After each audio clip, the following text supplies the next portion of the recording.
founder dads keep consuming books, podcasts, clips, posts, frameworks, quotes that hit, conversations that sting, and some of them keep doing that for a long time. Then there are men who finally move, not because they heard some magical new idea, but because they got honest enough and committed enough that the truth stopped being content and started becoming a standard. This is what it looks like. A man is affected. He resonates deeply. He agrees. He feels seen. He says, "That's exactly me." And then a week later, the same pace, the same structure, the same excuses, the same home atmosphere. That is the trap. Consuming truth can almost feel like change. That's why it's so dangerous. It feels productive, it feels emotionally real, and it feels like movement. But a lot of men are not actually changing, they're just staying emotionally close to the truth while continuously living the same way. Resonance mode sounds a lot like this. This hits me. This is exactly what I needed. I know I have to do something. This really woke me up. And then nothing changes, not because the man is fake, but because resonance can become a substitute for rebuilding if he never crosses into a decision.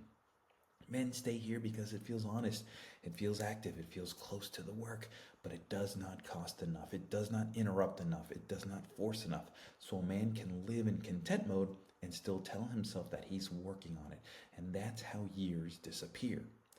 There's a real difference between being moved and being changed. A moved man feels a lot. A changed man starts living differently. He protects something. He says no to something.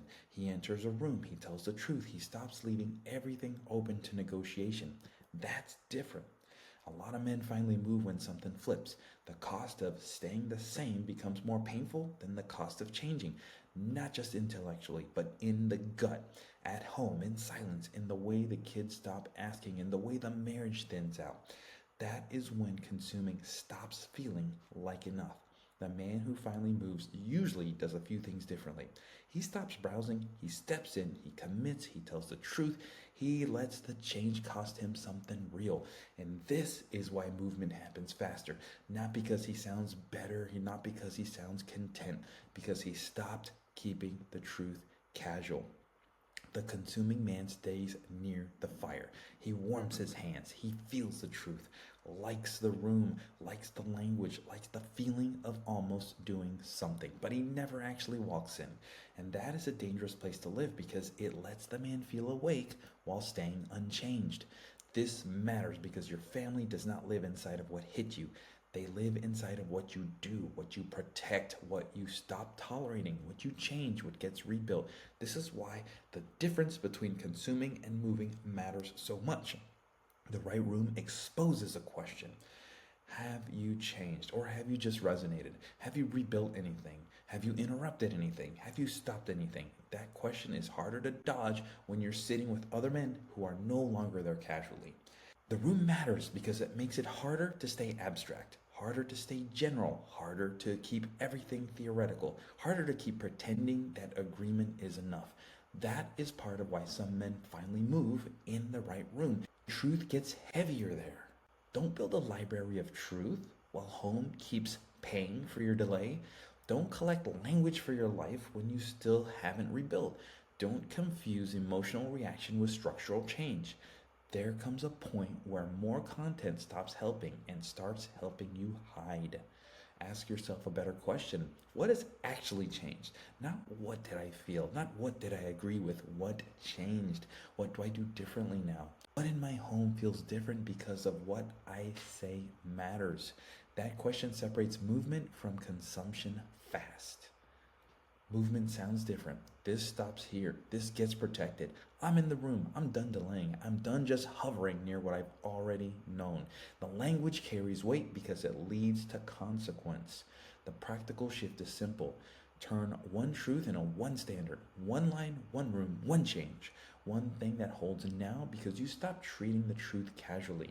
That is how a man starts moving for real. This is hopeful because you don't need 50 more things that hit. You need one honest move, one real commitment, one truth turned into action. And that is usually where the momentum begins. Ask yourself this: am I moving or am I just staying touched by the truth? That question will tell you a lot because a lot of men feel deeply touched while their family keeps living inside of the same exact pattern. Run a 7-day move not consume plan. Day 1, name what hit you. Day 2, name what actually changed. Day 3, name what still hasn't. Day 4, turn one truth into one standard. Day 5, act on it. Day 6, say it out loud to someone. Day 7, repeat until the truth has weight in your home. That is the father first truth. The men who move stop treating truth like content. They let it interrupt their life, and that is the difference. If this hits something real, go get the book. It's called Before They Stop Asking, and it's for founder dads who are done staying close to the truth while home keeps paying the price for delay. Start at beforetheystopasking.com/book. The link will be in the description. Next video, we're going to go even more concrete. Why the dinner is not a lead magnet, it is the work. See you on the next one.